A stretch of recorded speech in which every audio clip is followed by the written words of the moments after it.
How do psychologists obtain their knowledge? Magazines, internet, secondhand sources. Hopefully you're not tempted by those answers. See if you can decide where we do get our knowledge, and then we'll see on the next slide.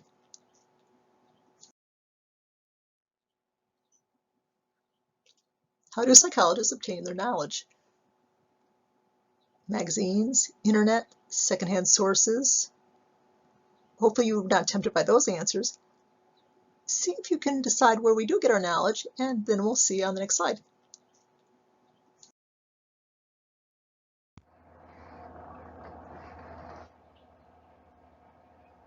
Take a moment and see if you can remember the basic steps of the scientific method.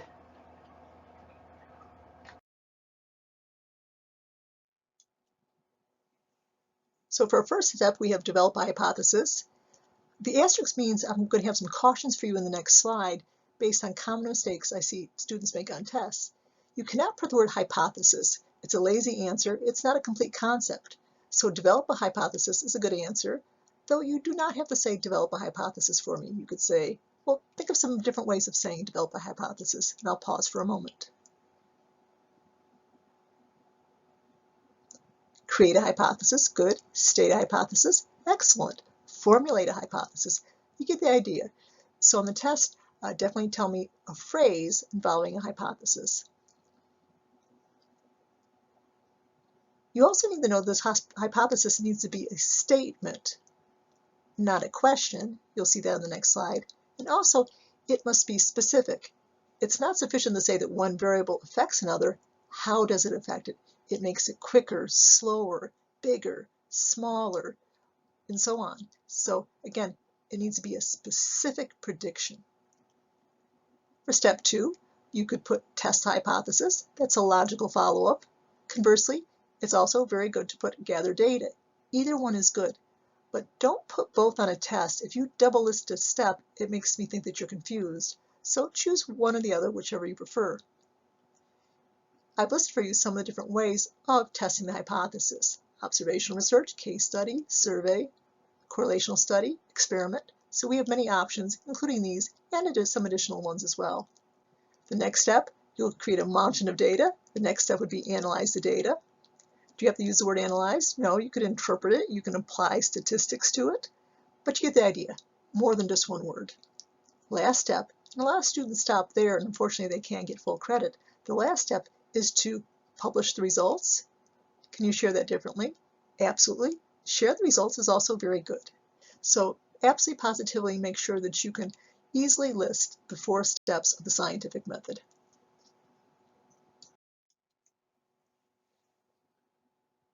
Let's see how well you're doing on this hypothesis topic. Read the slide and note these 3 examples. Are they all good hypotheses? None of them? Some of them? So identify the true hypothesis or hypotheses.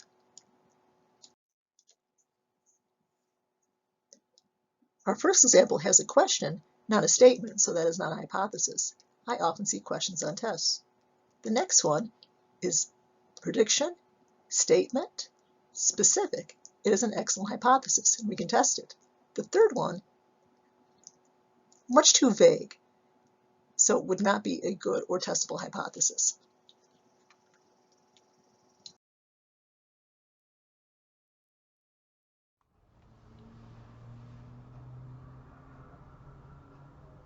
On this slide, we see many of the major research methods used in psychological research. Slides like this, where you have a heading and a list of items, are great study tools. After you've gone through the material and you feel reasonably comfortable with it, go ahead and just cover up each item and see how many of them that you can remember by name. And if there's anything below the title, see if you can recall that. It gives you great feedback in terms of what you know and what you don't know. On the subsequent slides, we'll be looking at each of these individual research methods, so let's jump into the next slides.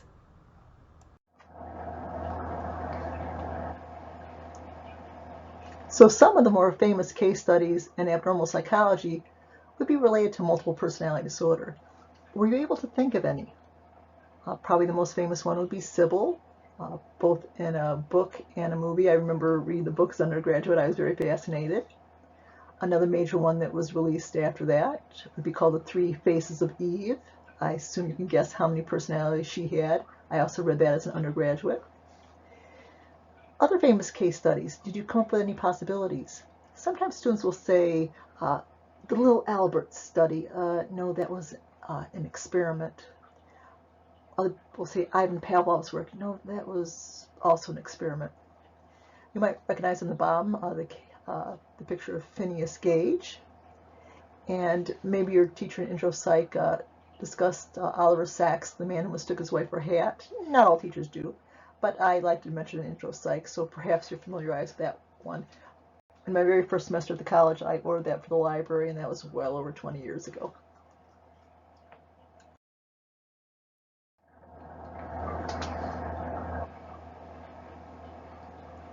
The next research method that we'll consider will be the case study. We'll define it as an intensive investigation of a rare phenomenon in a person. If you don't like the word phenomenon, just substitute the word thing. So we would reserve this for situations where we have one individual, so we can't use most of the other research methods. Take a moment and look at the other two captions and see if you can make any guesses, and then return to the next narration.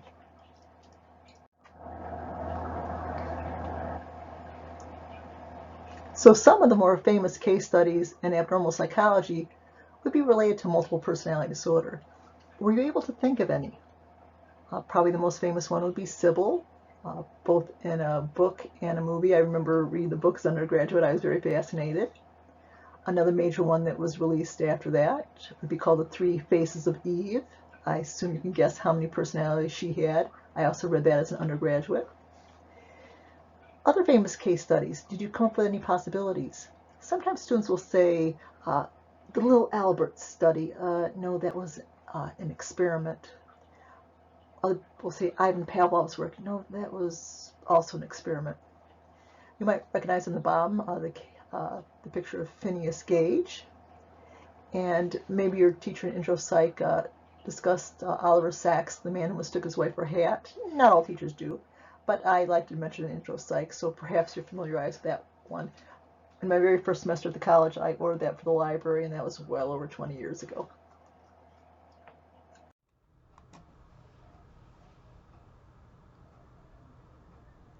The survey methods aren't a commonly used research method for abnormal psychology. They include questionnaires and interviews. In some ways, if you think of it, a questionnaire is rather like a written interview. In some ways, an interview is like a spoken questionnaire. Now, the survey methods, questionnaires and interviews, that is, are frequently used on a one-to-one basis to learn information about your client, or if you have a psychodynamic perspective, your patient. An example would be the SCID. See if you can remember what each letter stands for, and if you can't, well, that's fine. Try to guess if you, and we'll see how you do on the next microphone.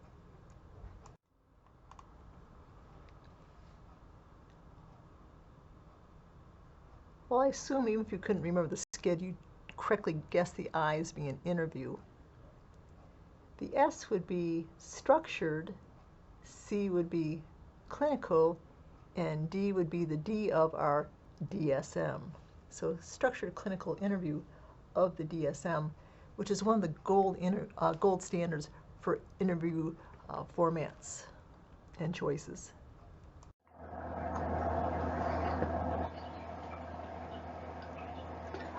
Let's now consider the longitudinal study. Perhaps you covered an intro psych, or not. Either way is fine. In this research design, you follow the same group of subjects for an extended period of time, hence the term longitudinal. How long is longitudinal? Well, definitely way over 6 months, definitely over a year, definitely over 2 years. So extended time period might be 5 years, 10 years, or in some exceptional ones, decades. When these decade studies come out, they're very exciting. They're published in the most prestigious journals of science, and a lot of times they get in the evening news and a newspaper on the radio. They really are hard to do because you have to follow these same group of people, and that takes time, that takes money, but they, again, yield exceptional data.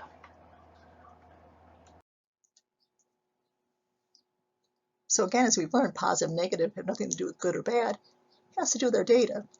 So in the first example, if we graph the data and saw this pattern, that would indicate there's a positive correlation between those two variables. As one goes up, the other gets up, and if one's a smaller in one, it will tend to be smaller on the other. B is a negative correlation. So if one variable is high, the other one tends to be very low, or if you're looking at a very low one, its corresponding data point would be very high. So you can see the pattern of data points for a negative correlation. For the third example, they chose height and GPA. No predictable relationship. Knowing one does not help you predict the other one whatsoever with any degree of accuracy. And you'd see a pattern that's just random, and thus you could not draw that line of best fit, which you can easily do with a positive or negative correlation. Let's do a couple more examples, because I assume that you're still learning the concepts, and that's fine. Let's now consider a study called the correlational study. Its purpose, prediction, when we want to be able to predict one variable from another. There are three types of correlations that might come out if we did correlation research: a positive correlation, a negative correlation, or a zero correlation.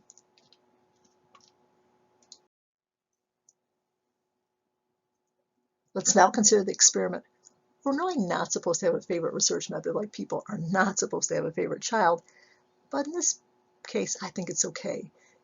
This is our favorite research method because it is the only research method, note the caps, meaning it's highly important. It's the only research method which allows us to draw cause and effect conclusions, to say this thing causes the other to happen. In a correlational study, you can do prediction, but you can't conclude that one variable is causing another.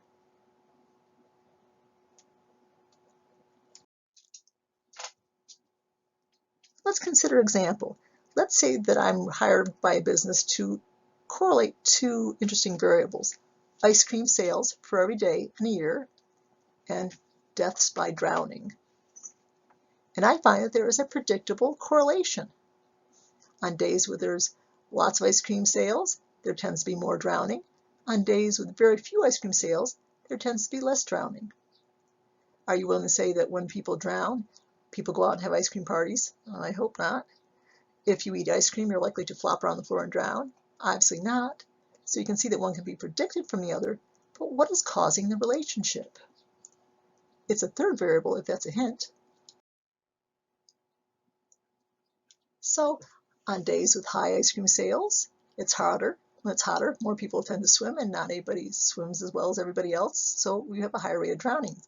On cold days, people are less inclined to eat ice cream, and people are less inclined to swim, and therefore not risking drowning is greater frequency. So clearly, it's the temperature which is causing the relationship, not the variables directly influencing each other. So the point is that even if there's a predictable correlation, positive or negative, you cannot assume that the variables caused the change in the other one. Maybe they did, maybe they didn't. The correlational study has no way of determining that information.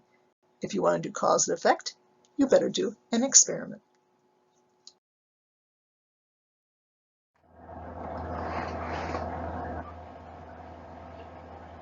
Let's now consider the experiment.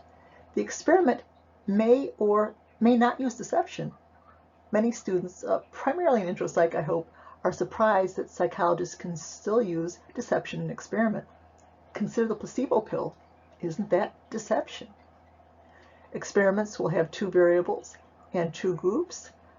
Take a moment and see if you can remember their names, and then proceed to the next slides.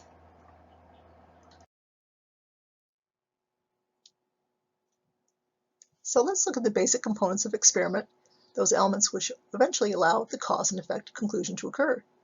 Two types of variables, two types of groups. Take a moment and see if you can identify both the groups and the variables. So let's look at the basic components of experiment, those elements which eventually allow the cause and effect conclusion to occur. Two types of variables, two types of groups. Take a moment and see if you can identify both the groups and the variables.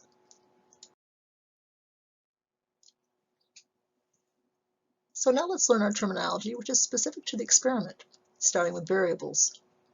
The independent variable, IB if you want to abbreviate it, is the treatment. Next time you get a prescription, if it's a paper one, look on it and you'll see an RX. That's the abbreviation for treatment. So it might be medication. It might be a new study technique. It might be a new form of exercise. So it's a treatment. And we'll learn that half the subjects will get it and half will not. But in any case, the independent variable is the treatment. The dependent variable is the measured outcome. As a mnemonic, which might help you out so you don't confuse the two, the outcome is dependent. The outcome is dependent on everything that goes on in the study, which group you're in, if you get the treatment or not, if the treatment works. So the outcome is dependent, so it is called the dependent variable. Now, caution here, on your first test, you'll probably have two different hypotheses, and for each one, you'll have to also design an experiment indicating the variables and the groups. When you choose your dependent variable, don't confuse it with the results of the study that you run. For example, if we were going to look at maybe the effects of exercise on weight, for the dependent variable, it would be weight. You wouldn't put weight loss because you don't know until you run the study if there will be weight loss. You choose a dependent variable before the study is run. If you're looking at insomnia, your dependent wouldn't be a reduction in insomnia. The dependent variable would just be a quality of sleep. So again, dependent variable is the outcome, and we establish the outcome measure before we run the study. And if I lost you there, it's okay. We're going to practice it on the next couple slides.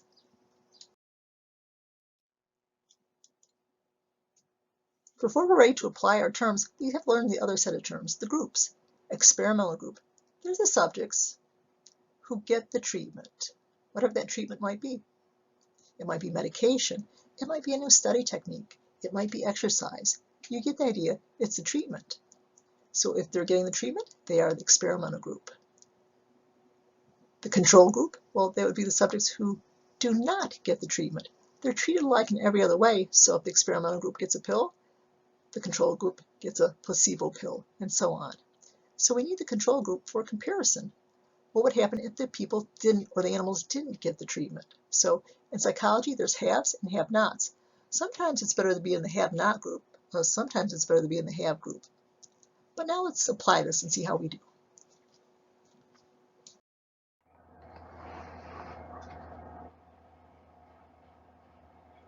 Let's now consider a design called the AB design, or sometimes the reversal design. It's an experiment done with one subject. How can you do this? Well, in the A phase, we'll just observe our subject, and there is no treatment given. This will constitute basically a certain group. See if you can remember your terminology from intro psych. In the next phase, our subject will be given a treatment, and in this way, our subject now serves as the other group associated with the experiment. Consider those terms for a moment and see what you think might go in which blank.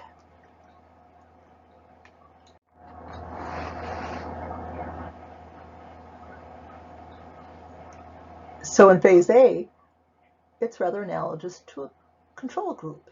In phase B, serves the same function as the experimental group. In phase A, the treatment is now removed, and in phase B, the treatment is added in again. So let me give you an example. Let's say that a teacher of kindergarten has an aggressive child that attacks the other children, and she's focused, or he is focused all his or her energy on the aggressive child. But let's say this teacher has learned a better strategy. When the attacks occur, all the attention that used to be lavished on the aggressor will now be totally and exclusively focused on the victim. The aggressor is no longer given any attention. So in the A phase, we'll collect data in terms of our child's aggressive behavior. In the B phase, the treatment will be introduced. You would expect in the A phase, as you can see in the chart below, a marked decrease in aggression. But is it due to that or something else going on in the child's life? We truly don't know because we only have one subject in each group, and that's the same subject. In the next A phase, the treatment will be removed. If our treatment had an effect, you should see a return to baseline behavior. In the B phase, where the treatment is added back in again, if the treatment was truly causing the results, you should see a return to the treatment condition behavior. So a very analogous experimental design, very comparable to the real experiments which we're more often used to.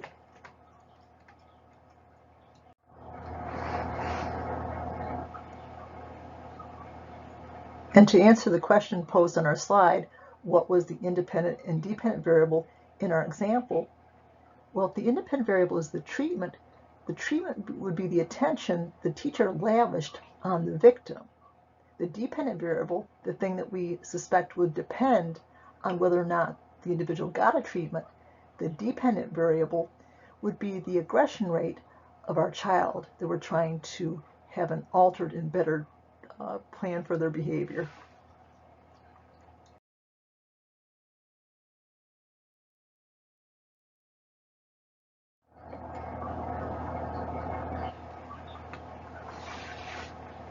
Sometimes researchers want to discover the relative contributions of genes and environment to particular traits, such as mental illness. Now in the blanks, if you look at them, you might suspect one word would be nature and one word would be nurture. That would be correct, but take a moment and see if you can remember which term is which.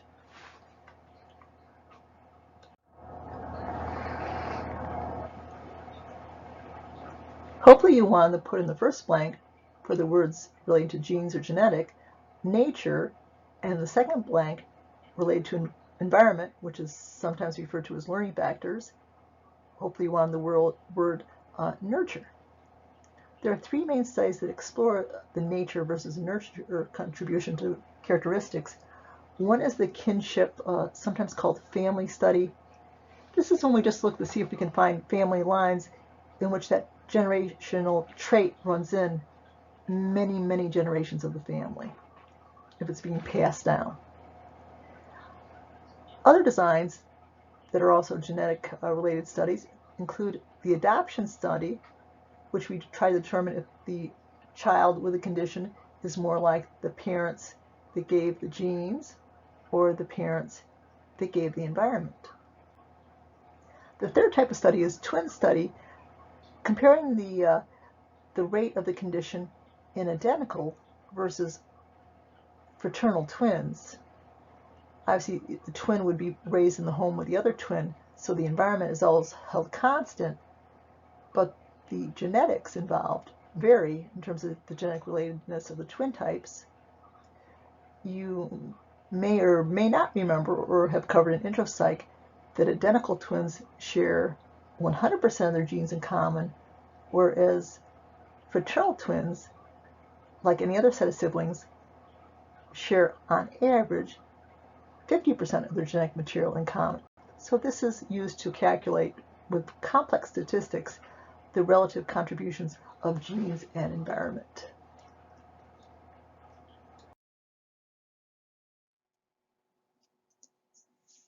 Now that I've snuck in that little public service announcement, let's return to our task of the scientific method. Look at these three students, student A, student B, student C. Look at each answer and see if you think that would be acceptable or not for a test. Let's look at student A first. Step 1, great. Step 2, big problem, too specific. It leaves out many research methods. 3, fair enough. 4, also good.